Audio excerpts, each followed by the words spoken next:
Uy, what's up mga sir? May i-share ako sa inyong lugar na napuntahan ko. Nasa tingin ko ay magugustuhan nyo at lalo na ng mga misis nyo. Dito yan sa Bench Warehouse Depot may mga nakasale sila na iba't ibang sapatos, bag, damit at mga pamango na mabibili lamang sa murang halaga.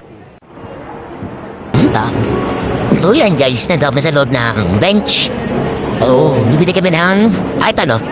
Tama ba ito? Ito, mura. 100 pesos. Ito, guys. 100 pesos. Mga bag. 150. Ang mga damitin dito, 180 lang.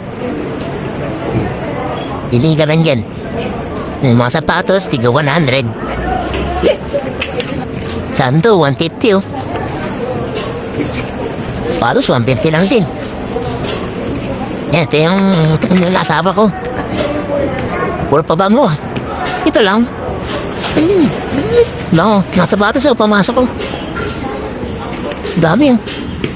Bakit nila? It's the best lang. Sila pamili namin, guys. Papango. Treat. Abang. Sa mga gustong puntahan yung lugar na ito, located lang ito dito sa Tanyag, Bikutan, Taguig. Madali lang puntahan mula sa may watermark. Konting lakad lang makikita nyo yung Mang Inasal. Katabi lang itong Bench Warehouse Depot na ito. Bukas sila Monday to Saturday 10 a.m. to 6 p.m. Masasabi ko lang na agahan nyo ang punta kasi madami pumipila dito kasi nga ang mumura ng mabibili nyo dito. Hanggang sa susunod na gala ulit, maraming salamat sa panunood. Hanggang sa muli mga kaibigan, Kat Aribel.